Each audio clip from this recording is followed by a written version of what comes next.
Hi ಎಲ್ಲರಿಗೂ ಕಥಾಕಣಜ ಸ್ಮಿತಾ ಚಾನಲ್ಗೆ ಆತ್ಮೀಯವಾದ ಸ್ವಾಗತ. ನಾನಿವತ್ತು ಒಲವೋ ಚಲವೋ ಕಥೆಯ 22ನೇ ಎಪಿಸೋಡ್ನ ಜೊತೆ ನಿಮ್ಮ ಮುಂದೆ ಬಂದಿದ್ದೇನೆ. ಈ ಕತೆ ನಿಮಗೆ ಇಷ್ಟವಾಗ್ತಿದ್ದಲ್ಲಿ ಅಥವಾ ನೀವಿನ್ನು ಹೊಸದಾಗಿ ಚಾನಲ್ನ ನೋಡ್ತಾ ಇದ್ದಲ್ಲಿ ತಪ್ಪದೆ ಚಾನಲನ್ನು ಸಬ್ಸ್ಕ್ರೈಬ್ ಮಾಡಿ, ಹಾಗೆ ಕಥೆಯ ಬಗ್ಗೆ ನಿಮ್ಮ ಅನಿಸಿಕೆಗಳನ್ನು ಕಮೆಂಟ್ ಸೆಕ್ಷನಲ್ಲಿ ತಿಳಿಸಿ, ಲೈಕ್ ಶೇರ್ ಕೂಡ ಮಾಡಿ. ಅವಳೇನು ಉತ್ತರಿಸಲಿಲ್ಲ. ಗಿಡವಾಗಿ ಬಗ್ಗದ್ದು ಮರವಾಗಿ ಬಗ್ಗಿತೆ.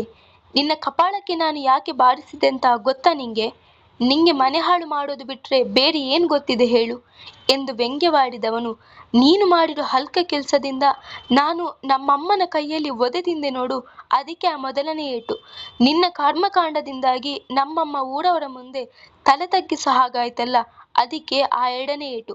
ಮಿಕ್ಕಿದ್ದ 4 ಏಟು ನಿನ್ನಿಂದಾಗಿ ಆ ಹುಡುಗಿ ಕನಸಿಗೆ ಕೊಳ್ಳಿ ಇಡೋ ಹಾಗೆ ಆಯ್ತಲ್ಲ, ಅದಕ್ಕೆ ಎಂದು ಸಿರಿ ಅವಳನ್ನ ದೂರ ತಳ್ಳಿಬಿಟ್ಟನು ಧೀರಜ್. ಅವನ ಬಿಗಿ ಹಿಡಿತದಿಂದ ಅವಳ ಬೆಣ್ಣೆಯಂತೆ ಇದ್ದ ಕೈ ಕೆಂಪಗಾಗಿದ್ದವು. ಧೀರಜ್, ಮತ್ತೊಂದ್ಸಲ ಹೇಳ್ತಾ ಇದ್ದೀನಿ, ನಾನು ವಿಷಸರ್ಪ ಇದ್ದ ಹಾಗೆ. ನಮ್ಮಪ್ಪ ಅವಳು ಏನನ್ನು ಹೇಳುವ ಮೊದಲೇ, ಗೊತ್ತು ಬಿಡು, ನೀನು ನಿಮ್ಮಪ್ಪ ಎಂಥ ಕಾರ್ಕೋಟಕ ವಿಷ ಸರ್ಪಗಳು ಅಂತ. ನೀವು ಬರೀ ಸರ್ಪಗಳಲ್ಲ, ಕೊಳಕು ಮಂಡಲಗಳು. ನಿಮ್ಮಂಥ ಕೊಳಕು ಜಾತಿ ಹಾವುಗಳಿಗೆ ಹೇಗೆ ಪುಂಗಿ ಊದಿ ಪಾಠ ಕಲಿಸ್ಬೇಕು ಅನ್ನೋದು ನನಗೆ ಚೆನ್ನಾಗೇ ಗೊತ್ತಿದೆ ಎಂದನು ವ್ಯಂಗ್ಯವಾಗಿ. ನನ್ನ ಮುಂದೆ ಇಷ್ಟೊಂದೆಲ್ಲ ಗತ್ತು ಗಾಂಭೀರ್ಯದಿಂದ ಮಾತಾಡೋ ನೀನು ನಿನ್ನ ಮನೆಯವರ ಮುಂದೆ ಸತ್ಯನ ಹೇಳಬೇಕಿತ್ತು. ಯಾಕೆ ಸುಮ್ಮನೆ ನಿನ್ನಮ್ಮನ ಕೈಯಿಂದ ಅಷ್ಟೊಂದು ಏಟುಗಳನ್ನು ತಿಂದೆ? ಊರಿನವರ ಮುಂದೆ ಇಲ್ಲಸಲ್ಲದ ಸುಳ್ಳಿನ ಕತೆಗಳನ್ನು ಕಟ್ಟಿದೆ. ಹೇಳ್ಬಿಡ್ಬಹುದಿತ್ತಲ್ವಾ ಎಲ್ಲ ವಿಷಯನೂ ಕೂಡ, ಯಾಕೆ ಹೇಳಲಿಲ್ಲ? ಭಯನ ಕೇಳಿದಳು ವ್ಯಂಗ್ಯನಗೆ ನಕ್ಕು. ಅಯ್ಯೋ ಮಂಕೆ, ಇಷ್ಟೆಲ್ಲ ಆದ್ಮೇಲೂ ನಿಂಗೆ ಬುದ್ಧಿ ಬರ್ಲಿಲ್ವಲ್ಲೇ? ನಿನ್ನಂಥ ದಡ್ಡಿನ ನಾನು ನನ್ನ ಇಡೀ ಜೀವಮಾನದಲ್ಲೇ ನೋಡಿಲ್ಲ ಎಂದವನು, ಸತ್ಯನ ಹೇಳೋದೇನೆ ಬಂತು? ಈಗಾಗಲೇ ನನ್ನ ಅಣ್ಣ ಅತ್ತಿಗೆಗೆ ನಿನ್ನೆಲ್ಲ ಕರ್ಮಕಾಂಡನೂ ಗೊತ್ತಾಗಿದೆ. ಆದ್ರೆ ಅಮ್ಮನ ಹತ್ತಿರ ನಾನು ವಿಷಯನ ಮುಚ್ಚಿಡೋಕೆ ಕಾರಣ ಭಯ ಅಲ್ಲ. ಒಂದು ವೇಳೆ ನಾನೇನಾದ್ರೂ ಎಲ್ಲ ಸತ್ಯನ ಬಿಚ್ಚಿಟ್ರೆ ನಿನ್ನ ಕತೆ ಏನಾಗಬಹುದಂತ ಯೋಚನೆ ಮಾಡಿದ್ದೀಯಾ ಕೇಳಿದನು ಗಂಭೀರವಾಗಿ. ಅವನ ಮಾತು ಕೇಳಿ ಹುಬ್ಬು ಸಂಕುಚಿಸಿದವಳು ಅವನನ್ನೇ ದಿಟ್ಟಿಸಿದರೆ, ನನ್ನಮ್ಮ ನನ್ನ ಮೇಲೆ ಪ್ರಾಣನೇ ಇಟ್ಟಿದ್ದಾಳೆ, ಅದಕ್ಕೆ ಸಾಕ್ಷಿನಿ ಇವತ್ತು ನಡೆದ ಘಟನೆ. ಒಂದು ವೇಳೆ ನನ್ನ ಮೇಲೆ ನೀನು ಅತ್ಯಾಚಾರದ ಆರೋಪ ಹೊರಿಸಿದ್ದಿ ಅಂತ ಗೊತ್ತಾದ್ರೆ ನಿನ್ನ ಜನ್ಮ ಜಾಲಾಡಿ ಬಿಡ್ತಾಳೆ. ನನ್ನನ್ನು ಈ ಪರಿಸ್ಥಿತಿಗೆ ತಂದಿಟ್ಟಿರೋ ನಿನ್ನನ್ನ ಭದ್ರಕಾಳಿ ಅವತಾರ ತಾಳಿ ಕತ್ತು ಹಿಸುಕಿ ಕೊಂದೆ ಹಾಕಿ ಬಿಡ್ತಾಳೆ. ಆ ಕಾರಣಕ್ಕೋಸ್ಕರನೇ ನಾನು ಸತ್ಯನ ಮುಚ್ಚಿಟ್ಟು ಸುಳ್ಳು ಕಥೆನ ಸೃಷ್ಟಿಸಿದ್ದು. ಇದೆಲ್ಲ ನಿನಗೆ ಹೇಗೆ ಅರ್ಥ ಆಗುತ್ತೆ ಹೇಳು ಎಂದನು ಅವಳತ್ತಲೇ ಚೂಪು ನೋಟ ಬೀರಿ. ಮಾತನಾಡಲಿಲ್ಲ ಅವಳು. ಅಸಡ್ಡೆಯಿಂದ ಕಂತೇಲಿಸಿದವಳು, ನಿನ್ನ ಪುರಾಣ ಮುಗಿದಿದ್ರೆ ನನ್ನ ಫೋನ್ ಕೊಡು, ಡ್ಯಾಡ್ಗೆ ಕಾಲ್ ಮಾಡಬೇಕು ಎಂದಳು ಗತ್ತಿನಿಂದ. ಇಷ್ಟೆಲ್ಲ ಆದ ಮೇಲೂ ಅವಳು ಈ ರೀತಿ ವರ್ತಿಸುತ್ತಿರುವುದನ್ನು ಕಂಡು ಉರಿದು ಹೋದನು ಧೀರಜ್. ಇಷ್ಟೆಲ್ಲ ಆದ್ಮೇಲೂ ನಿನ್ನ ನಡವಳಿಕೆನಲ್ಲಿ ಯಾವ ಬದಲಾವಣೆನೂ ಆಗ್ಲಿಲ್ವಲ್ಲೇ? ನಮ್ಮ ಕಡೆ ಒಂದು ಗಾದೆ ಮಾತಿದೆ, ಜಟ್ಟಿ ಬಿದ್ರೂ ಮೀಸೆ ಮಣ್ಣಾಗ್ಲಿಲ್ಲ ಅಂತ. ಅದೇ ಕೆಟಗರಿ ಅವಳು ನೀನು ಎಂದನು. ಅದು ಬೈ ಬರ್ತ್ ಬಂದಿರೋದು. ನೀನೀಗ ಹೆಚ್ಚು ಮಾತಾಡದೆ ನನ್ನ ಫೋನ್ ಕೊಡು ಎಂದಳು ಮತ್ತದೇ ಧಾಟಿಯಲ್ಲಿ. ಥೂ ನಿನ್ನ ಜನ್ಮಕ್ಕೆ, ಯಾವ ನಾಚಿಕೆಟ್ಟ ವಂಶದವಳೆ ನೀನು? ಕೆನ್ನೆ ಮೇಲೆ ರಪ್ ರಪ್ ಅಂತ ಒಂದ್ರ ಮೇಲೆ ಒಂದು ಏಟು ಬಿದ್ದಿದೆ. ನಿನ್ನ ಜೀವನ ಟ್ರ್ಯಾಕ್ ತಪ್ಪಿ ಹೋಗ್ತಾ ಇದೆ. ಮುಂದೆ ಹೇಗೆ ಏನು ಅಂತ ಸ್ವಲ್ಪನೂ ಯೋಚನೆ ಭಯ ಆಗ್ತಿಲ್ವಾ ನಿಂಗೆ? ನೀನ್ ನಿಜವಾಗ್ಲೂ ಮನುಷ್ಯಲ್ಲ ಕೇಳಿದನು ಅಚ್ಚರಿಯಿಂದ. ಅವನ ಮಾತಿಗೆ ಗೊಳ್ಳೆಂದು ನಕ್ಕವಳು, ಬೀದಿಲಿ ಹೋಗ್ತಾ ಇದ್ದ ಮಾರಿನ ಮನೆ ಒಳಗಡೆ ಕರ್ಕೊಂಡು ಬಲವಂತವಾಗಿ ಬಂದಿರೋದು ನೀನು. ಭಯ ಯೋಚನೆ ನಿಂಗಾಗ್ಬೇಕು, ನನಗಲ್ಲ. ಇಷ್ಟಕ್ಕೂ ಜೀವನ ಏನೋ ಆಗಿ ಹೋಯ್ತಲ್ಲ ಅಂತ ಭಯ ಪಡ್ಕೊಂಡು ಕೂಡೋದಕ್ಕೆ ನಾನೇನು ಹಳ್ಳಿ ಹುಡುಗಿ ಅಲ್ಲ.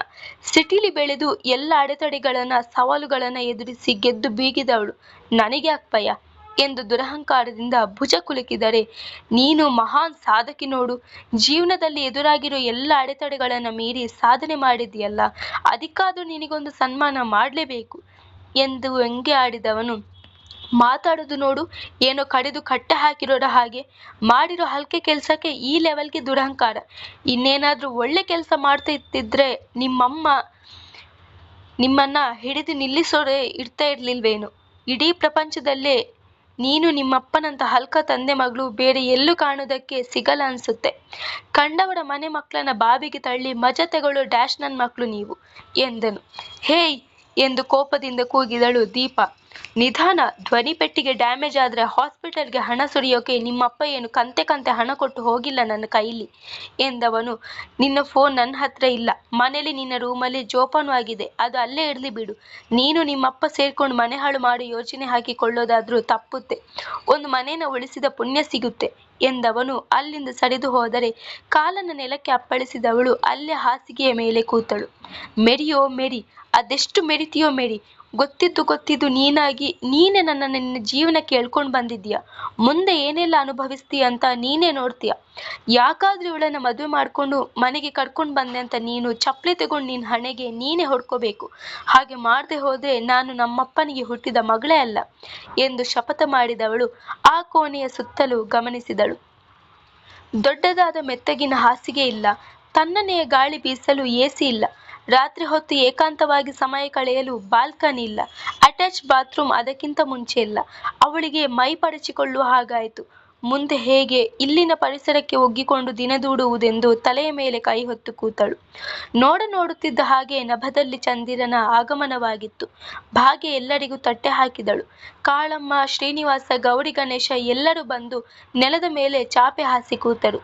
ಊಟವೇ ಬೇಡ ಎಂದು ಹಠ ಮಾಡಿ ಕೋಣೆಯೊಳಗೆ ಸೇರಿಕೊಂಡಿದ್ದ ಕಾಳಮ್ಮ ಅವರನ್ನ ಹೇಗೋ ತಮ್ಮ ಮುದ್ದು ಮಾತಿನಿಂದ ಪುಸಲಾಯಿಸಿ ಊಟಕ್ಕೆ ಕರೆದುಕೊಂಡು ಬಂದಿದ್ದರು ಆ ಮನೆಯ 2 ನಕ್ಷತ್ರಗಳಾದ ಗೌರಿ ಗಣೇಶ. ಭಾಗ್ಯ ಎಲ್ಲರ ತಟ್ಟೆಗೂ ಮುದ್ದೆ ಉಪ್ಪು ಸಾರು ಬಡಿಸಿದರೆ ಧೀರಜ್ ಕೂಡ ಅವರ ಜೊತೆಯೇ ಬಂದು ಕೂತನು. ಅತ್ಕೆಮ್ಮ, ಶಾನೆ ದಿನ ಆಯ್ತು ನಿಮ್ ಕೈ ರುಚಿ ನೋಡ್ದೆ, ಹಂಗೆ 2 ಮುದ್ದೆ ಹಾಕಿ ಎಂದನು ಖುಷಿಯಿಂದ. ಅದಕ್ಕೇಳದೀರು, ಹಾಕ್ತೀನಿ ಎಂದವಳೆ ಅವನ ತಟ್ಟೆಗೆ ರಾಗಿ ಮುದ್ದೆ ಉಪ್ಸಾರು ಬಡಿಸಿದರೆ ಮುದ್ದೆ ಮುರಿದ ಕಾಳಮ್ಮನವರು ತಟ್ಟೆಯಲ್ಲೇ ಕೈ ತೊಳೆದು ಅಸಮಾಧಾನದಿಂದ ನೇರವಾಗಿ ಕೋಣೆಯೊಳಗೆ ಹೋದರೆ ಧೀರಜ್ನ ಮನಸ್ಸಿಗೆ ಬಹಳ ನೋವಾಗಿತ್ತು. ನೊಂದ್ಕೋಬೇಡುವೋ, ಅವ್ವ ಹಠ ಸಾಧಿಸ್ತಾವಳೆ, ನಾ ಹೇಳಿಲ್ವಾ, 1-2 ದಿನ ಆಟೆಯ, ಆಮ್ಯಾಕೆ ಎಲ್ಲ ಸರಿ ಹೋಯ್ತದೆ, ನೀನು ಉಣ್ಣು ಎಂದು ಸಮಾಧಾನಿಸಿದರು ಶ್ರೀನಿವಾಸ. ಹೌದು ಕಳ್ಳ, ಅವಳು ಹೇಳಿರೋದು ಸರಿಯಾಗಿ ಐತೆ, ನೀನುಣ್ಣು, ಹಂಗೆಲ್ಲ ತಟ್ಟೆ ಬಿಟ್ಬಿಟ್ಟು ಹೇಳ್ಬಾರ್ದು ಕಳ್ಳ, ಮಣ್ಣಿನ ಮಕ್ಕಳು ನಾವು, ಆ ಭೂಮಿ ತಾಯಿಗೆ ಅವಮಾನ ಮಾಡಬಾರ್ದು ಎಂದು ಪುಸಲಾಯಿಸಲು ನೋಡಿದಳು ಭಾಗ್ಯ. ಆದರೆ ಯಾರ ಮಾತಿಗೂ ಜಗ್ಗದವನು, ಇಲ್ಲ ಅತ್ಕೆಮ್ಮ, ನಂಗೆ ಹಸುವಿಲ್ಲ, ಅವ್ವ ಅಲ್ಲಿ ಖಾಲಿ ಹೊಟ್ಟೆನಾಗಿ ಇರ್ಬೇಕಾದ್ರೆ ನಂಗೆಂಗೆ ತುತ್ತು ಗಂಟಲ್ನಾಗಿ ಇಳಿತೈತೆ, ನಂಗೆ ಬೇಡ, ನೀವು ಊಟ ಮಾಡಿ ಎಂದವನು ತಟ್ಟೆಯಲ್ಲೇ ಕೈ ತೊಳೆದು ಮೇಲೆದ್ದನು. ಅವನನ್ನ ಬಲವಂತಪಡಿಸುವುದು ಬೇಡ ಅಂದುಕೊಂಡವಳು, ಸರಿ ಕಳ್ಳ, ನಿನ್ನಿಷ್ಟ, ಆದ್ರೆ ಆ ಮಹಾರಾಣಿನುವೆ ಹಸ್ಕೊಂಡು ಕೋಣೆ ಒಳಗೆ ಸೇರ್ಕೊಂಡವಳೆ, ಅವಳಿಗೆ ಊಟ ಕೊಡು, ಅನ್ನ ನೀಡ್ದು ಇಲ್ದೆಯ ಸತ್ಕಿತ್ತು ಹೋದ್ರೆ ನಮ್ ಕುತ್ತಿಗೆಗೆ ಬರುತ್ತೆ, ತೆಕ್ಕೋ ಎಂದು ಕಿಡಿಕಾರಿದವಳು ಊಟ ಬಡಿಸಿ ಧೀರಜ್ನ ಕೈಗೆ ಕೊಟ್ಟಳು. ಸಿಟಿಲಿ ಪಿಜ್ಜಾ, ಬರ್ಗರ್ ಅಂತ ಅದೇನೋ ಹಾಳು ಮೂಳು ತಿನ್ನೋ ಆ ಪಟ್ನದ ಹುಡುಗಿ ಈ ರಾಗಿ ಮುದ್ದೆ ತಿಂತಾಳೇನಮ್ಮಿ, ಒಂದ್ಕಿತನಾದ್ರೂ ಉಂಡ ಅಭ್ಯಾಸ ಆಯ್ತೋ ಇಲ್ವೋ ಎಂದು ಹೇಳಿದನು ಶ್ರೀನಿವಾಸ. ಅಭ್ಯಾಸ ಇಲ್ಲ ಅಂದ್ರೆ ಅಭ್ಯಾಸ ಮಾಡ್ಕೊಳ್ತಾಳೆ ಹುಡನ್ನ, ಅವಳೇನು ಮೈಸೂರು ರಾಜರ ಮೊಮ್ಮಗಳಲ್ಲ, ಅವಳಿಗಿಷ್ಟ ಬಂದಿದ್ದನ್ನ ಬಡ್ಸಿ ಹಾಕೋಕೆ, ಸುಮ್ಕಿರು ನೀನು ಎಂದ ಧೀರಜ್ ತಟ್ಟೆ ಹಿಡಿದು ತನ್ನ ಕೋಣೆಯತ್ತ ಮುಖ ಮಾಡಿದನು. ಅವನು ಬಾಗಿಲು ಒಳಸರಿಸಿ ಬಂದಾಗ ಹಾಸಿಗೆಯ ಮೇಲೆ ಮುಖ ಊದಿಸಿ ಕುಳಿತಿದ್ದಳು ದೀಪ. ಅವಳನ್ನ ಕಂಡವನೇ ತನ್ನ ಕೋಪವನ್ನ ನಿಯಂತ್ರಿಸಿಕೊಳ್ಳುತ್ತಾ ದೀರ್ಘ ಶ್ವಾಸವೊಂದನ್ನ ಹೊರದಬ್ಬಿ, ತೆಗೋ ತಿನ್ನು ಎಂದು ಅವಳ ಮುಂದೆ ತಟ್ಟೆ ಹಿಡಿದನು. ದೃಷ್ಟಿಯನ್ನ ತಟ್ಟೆಯ ಕಡೆ ಹೊರಳಿಸಿದವಳು ಹುಬ್ಬು ಸಂಕುಚಿಸುತ್ತಾ, ಏನಿದು ಕೇಳಿದಳು. ಕಾಣಿಸ್ತಿಲ್ವಾ, ರಾಗಿ ಮುದ್ದೆ, ತೆಗೋ ತಿನ್ನು ಎಂದನು. ತಕ್ಷಣ ತನ್ನ ಕಣ್ಣುಗಳನ್ನು ಅಮಟೆಕಾಯಿ ಗಾತ್ರಕ್ಕೆ ಹಿಗ್ಗಿಸಿದವಳು, ವಾಟ್, ರಾಗಿ ಮುದ್ದೆನಾ, ಇದನ್ನ ನಾನು ತಿನ್ಬೇಕಾ, ನೋ, ನನ್ನಿಂದ ಆಗಲ್ಲ, ನಂಗೆ ಈ ಥರ ಎಲ್ಲ ತಿಂದು ಅಭ್ಯಾಸ ಇಲ್ಲ, 2 ಚಪಾತಿ ಮಾಡ್ಕೊಂಡ್ ಬಾ, ನಾನು ರಾತ್ರಿ ಹೊತ್ತ ಚಪಾತಿನೇ ತಿನ್ನೋದು ಎಂದು ಆಜ್ಞಾಪಿಸಿದವಳಿಗೆ ತಾನು ಯಾರ ಮುಂದೆ ಮಾತನಾಡುತ್ತಿದ್ದೇನೆ ಎಂಬ ಅರಿವು ಇಲ್ಲ. ಅವಳ ಮಾತು ಕೇಳಿ ರೋಸಿ ಹೋಯಿತವನಿಗೆ. ನೀನ್ ಕೇಳಿದನ್ನ ಮಾಡಿ ಹಾಕೋಕೆ ನಾನೇನು ನಿಮ್ಮ ಅಪ್ಪ ಅಪಾಯಿಂಟ್ ಮಾಡಿರೋ ನಿನ್ನ ಸರ್ವೆಂಟ್ ಅಲ್ಲ, ಇಲ್ಲಿ ನಾವು ಏನನ್ನ ತಿಂತೀವೋ ನೀನು ಕೂಡ ಅದನ್ನೇ ತಿನ್ಬೇಕು, ನಿನಗೆ ಅಂತ ಸಪ್ರೇಟ್ ಆಗಿ ಬೇಯಿಸಿ ಹಾಕೋಕೆ ಇಲ್ಲಿ ನಿನ್ನ ಆಳುಗಳಿಲ್ಲ, ಅಭ್ಯಾಸ ಇಲ್ಲಂದ್ರೆ ಅಭ್ಯಾಸ ಮಾಡ್ಕೊ ಎಂದನು. ತಟ್ಟನೆ ಎದ್ದು ನಿಂತವಳು, ನೀನ್ ಹೇಳಿದ ತಕ್ಷಣ ಈ ಹಾಳು ಮೂಳುಗಳನ್ನು ತಿನ್ನೋದಕ್ಕೆ ನಾನೇನು ನಾಯಿ ಅಲ್ಲ ಎಂದಳು. ನಾಯಿಗೆ ಯಾಕೆ ನಿನ್ನನ್ನು ಹೋಲಿಸಿಕೊಳ್ತೀಯ, ನಾಯಿ ನಿಯತ್ತಿನ ಪ್ರಾಣಿ, ನೀನು ಅವುಗಳಿಗಿಂತನೂ ಕೀಳು ಎಂದವನು.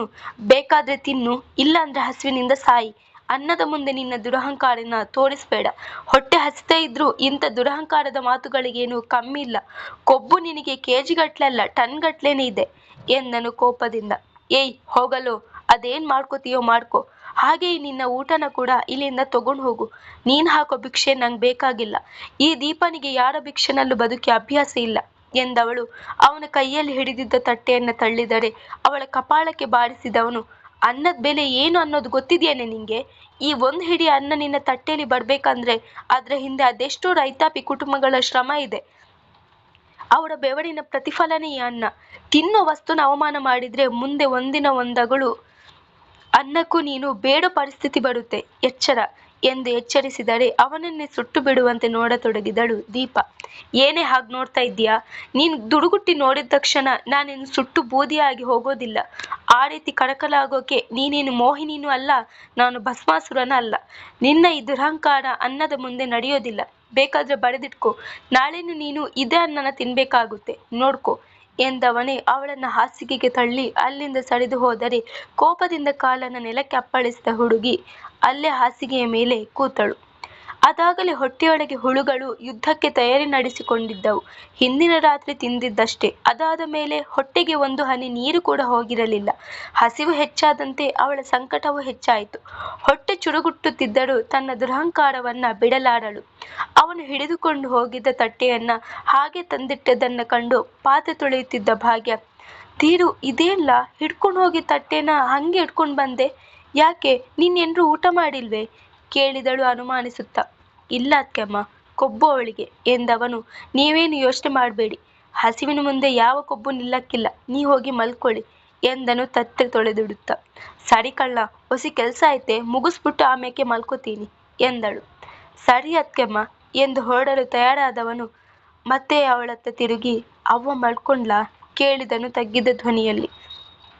ಅತ್ತೆವ ಆಗ್ಲೇ ಮಲ್ಕೊಂಡವಳೆ, ನೀನು ಮಲ್ಕೋ ಹೋಗು ಎಂದವಳು.